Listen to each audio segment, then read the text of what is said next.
Ashama harka fuuni akkam jirtan dhaggeeffattoonni kan koo hundi keessan akkuma jirtanitti nageenyi kan koo isin haara qabu jecha kun soofuma raappiidha anis mu'eedha. Egaa har'as viidiyoo ajaa'ibaa tokko qabadhee isin dhufee jira. Viidiyoo har'aa keessatti kan ilaallu namni tokko akkamitti isin to'achuu danda'a yookaan hack isin gochuu danda'a bilbila keessan jechaadha.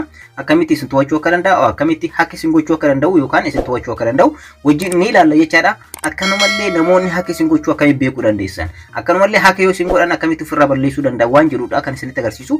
Kana kan isinitti agarsiisu aappii tokko maleedha. Koodii tokko qofa fayyadamtan, koodiidhaan kanneen itti amma isinitti himutti fayyadamtanii bilbila keessan namni yoo isin to'ate yookaan hack isin godhe akkanumallee isin hack gochuu yookaan isin to'atu yeroo adda addaa irratti check gochuu akkamitti akka dandeessan, yoo hack isin godhe immoo akkamitti balleessuu akka dandeessan isinitti agarsiisa jechaadha.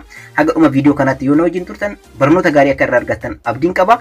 Kana jechuun namni yeroo isiniif bilbilu bilbilli keessan sun hack ta'e moo hin taane, fakkeenyaaf namoonni baay'een asirratti jechaadha bilbila namaa koodii adda addaa itti galchuudhaan hack godhanii isin dhageeffatu jechaadha. Isin yeroo namni isin bilbilu isinis namaa yeroo bilbiltan isin dhageeffatu waan isin haasoftan iccitii keessa waan adda addaa balaa adda addaa isin irraan ga'uu waan danda'aniif kanaaf of eeggannoo akka gootaniif asirratti hubachiisa tokko isinitti himuu barbaada.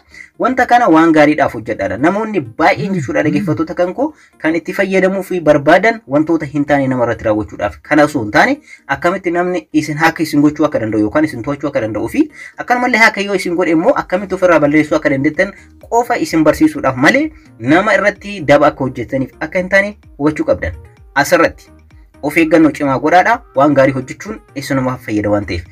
Amma gara barnoota keenyaatti osoo hin ce'u warroonni chaanaala kanaaf haarawaa taatan subscribe gochuun dagatinadha. Akkanumallee mallattoo bilbilaa tuquudhaan ol irra godhaadha. Yeroo hundayyuu viidiyoo haarawaa yeroo hanga lakkisu akka isin dhaqqabuuf jechuudha. Maatiiwwan chaanaalichaa immoo laayikii fi sheer gochuun dagatinadha. Amma dhuma viidiyoo kanaatti na wajjin turaadha. Egaa jalqaba irratti gara bilbila keessan foon nambarii irra deemna jechaadha. Kana gochuu kan barbaannu maaliidhaa fi nama hack gochuudhaaf jalqaba irratti akkanumallee namni hack isin godhu beekuudhaaf. Inni biraa immoo namoota hack isin godhan immoo ofirraa balleessuudhaaf bifa kamiin kanneen sadiinuu ni ilaalla jechaadha.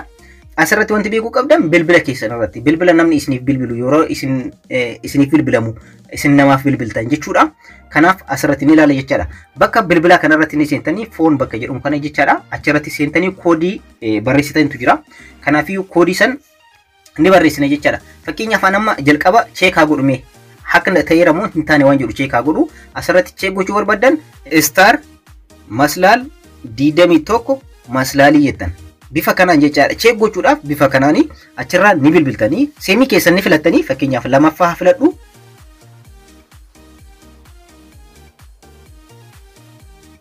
Akka amma argaa jirtan kanaan yoo isin dhufe not forwarded hundi isaaniitu voice isaa, daataan isaa, fax isaa, SMS isaa wantoota kanaan jechaadha. Namoonni yeroo baay'ee yeroo isin hack isin godhan jechaadha SMS not forward ka jedhu jira asirratti argattan. Namni koodii kanatti galchee yoo isin hack isin godhe bilbila keessan ni beeka yoo ta'e imo keessan, WhatsApp keessan, Facebook keessan argachuu danda'a. Sababa isaan isinitti hima. SMS kun koodiin yeroo isin passwordii jijjiirtan emos ta'a WhatsAppis danda'a passwordii jijjiirtan isiniif ergamuudha jechaadha. Kana gara ofiitti ni jijjiira. Achiin booda immoo bilbila keessanitti fayyadamee WhatsApp keessan ni bana. Yeroo banu koodiin sun isin irratti ergama. Isin irratti kan ergame san immoo isa birallee akka gahu waan godheef kanaan dura hack isin godhee waan godheef immediately imo keessa WhatsApp keessan argachuu ni danda'a jechaadha. Voice inni jedhu kun immoo yeroo isin nama bilbiltan yookaan namni isiniif bilbilu dhageeffata jechaadha. Iccitii keessan guutuu ni dhageeffata.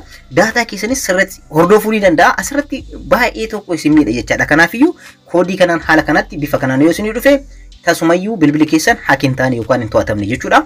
Amma immoo akkamitti hack gochuu akka dandeessan isinitti hima. Egaa hack gochuudhaaf jechaadha dhaggeeffattoota kan koo bilbila nama biraarra deemtan jechaadha. Bilbilli kun kan koodha. Isa kanaan qopheessee jira. Isa amma asirratti argattan dhaggeeffattoota kan koo isa kanarra deemtanii bilbila keessan itti galchitan koodii ammaa kana fayyadamtanii fakkeenyaaf koodii bakka bilbila isaa irra ni deemtanii bilbila isaa jechaadha dhaggeeffattoota kan koo sekendii muraasaaf jechuun ni danda'a. Daqiiqaa bakka hin guunne irratti argachuu qabdan jechaadha. Yookaan namni akka isin argatu gochuu danda'a. Fageenya irraa yoo ta'e namni akka bilbila isaa san tuqu gochuu qabdan. Koodii kana qofa itti galchee bilbila keessanitti galcha. Achiin booda bilbila abbichaaf ni deebiftan daqiiqaa tokko yookaan sekendii 30 yoo isinitti fudhatu jechaadha wanta kana hojjechuudhaaf. Fakkeenyaaf hack gochuu barbaadan jechaadha dhaggeeffattoota kan koo star jettanii 21 star jettanii lakkoofsa bilbilaatti galcheeta. Fakkeenyaaf kan Itoophiyaadhaa duwwaa 9 jedhee jalqaba waan ta'eef duwwaa 9 jettanii ergasii bilbilicha itti guutan jechaadha. dhumarratti immoo bilbilii erga itti galchitanii booda maslaalii tuqxan jechaadha. Maslaalii erga tuqxanii booda ni bilbiltu jechaadha. Kanaan booda bilbila keessanitti galchitanii jirtan jalqaba irratti asirratti wanti hubachuu qabdan star 21 istaarii gootanii lakkoofsa bilbilaa duwwaa 9 jettanii kan Itoophiyaa irratti galchitan dhumarratti immoo maslaalii itti galchitan ergasii ni bilbiltan jechaadha. Kanaafiyyuu bilbilli asirratti itti guutan kun immoo bilbila keessan ta'uu qaba jechaadha. Bilbila keessan ta'uu qaba. Fakkeenyaaf amma bilbila kan koo asirratti guutee jechaadha. Kan nama kanarratti kan nama hakkuudhaa kan nama to'achuu barbaadeeti bilbilli kun. Kanaafiyyuu itti galchee jira. Registration was successful lan jedhee jira. Kanaafiyyuu bilbilli kun immediately bilbilli kun to'atamee jira jechaadha. Kanaafiyyuu namni yoo bilbila abbaa kanaatiif yookaan bilbila nama aan hakkuudhe kanaaf yoo bilbilu na bira ni gaha jechaadha. Akkanumallee yeroo inni nama bilbilu na gaha SMS itti fayyadamee asirratti SMS hakkuudhee jira. Bilbila hakkuu waan godheef SMS isaas na bira gaha waan ta'eef immoo isaa vaayibara isaa waan barbaade fudhachuu ni danda'a jechaadha. Bifa kanaan haaka isin godhuu beekuu barbaadan immoo asumarratti abbaan bilbilichaa kun beekuu barbaade asirra qaqqabee call forwarding ka jedhu jira. Isa kana yoo akkanatti dhufeef haak ta'ee jira jechaadha. Karaan tokkoffaan inni beekuuf call forwarding kun dhokfamuu ni danda'a. Baay'ee tokko salphaadhaan dhokfama jechaadha. Garuu karaan isin ittiin beekuu qabdan akkuma duratti isin jedhe haak ta'uu keessan karaan ittiin beektan jechaadha. Istaarii jettanii akkuma argaartan jechaadha. Asumarratti ammallee maslaalii jettanii 21 maslaalii jettanii ni bilbiltan jechaadha. Amma ni argitu waan uumamu.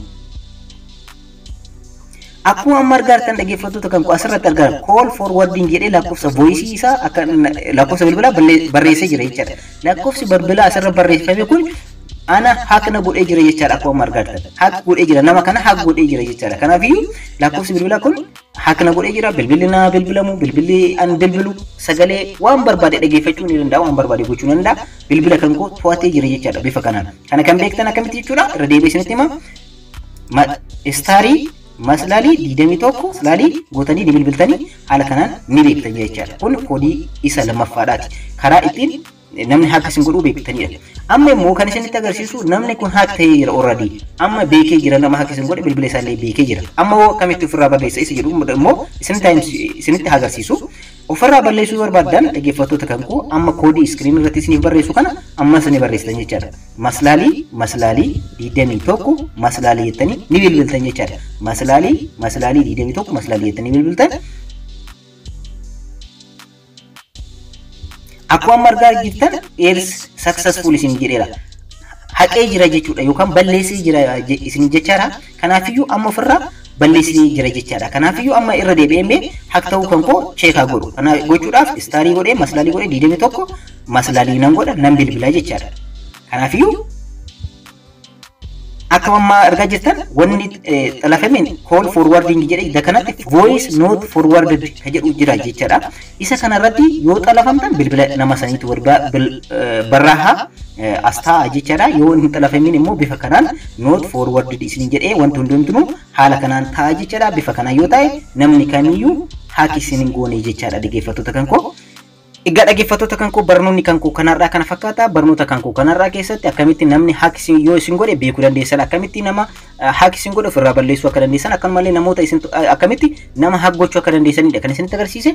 Egaa barnoota kan koo kanarraa asirratti xumuree jira. Garuu ergaan ani isinirraa qabu wanta kana waan gaariidhaaf akka itti fayyadamtan abdiin isinirraa qaba. Kana akka beektan qofaa fi namoonni baay'ee waan na gaafataniif akka beektan qofaaf kan isiniif barreessedha. Kanaan duras wantoota kana baay'ee barnoota baay'ee isin barsiisee jira. Channel kan koo kan Soofuu Umaraaf sarchi godhaati salphamatti achi keessaa akka karaa biraatiin illee argachuu ni dandeessanii karaa baay'eedhaan haak nama gochuu yookaan nama to'achuu kan danda'amu.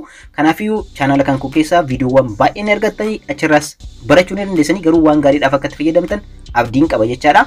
Warroonni channel kanaaf haaraa taatan subscribe gochuun nagatinaadha. Akkanumallee mallattoo notification all irra godhaadha. Akkanumallee warroonni channel kanaaf miseensa taatan miseensi maatiiwwan kooti like fi share gochuun nagatinaadha. Yeroo biraa viidiyoo biraatti walitti deebina. Horaa bulaa.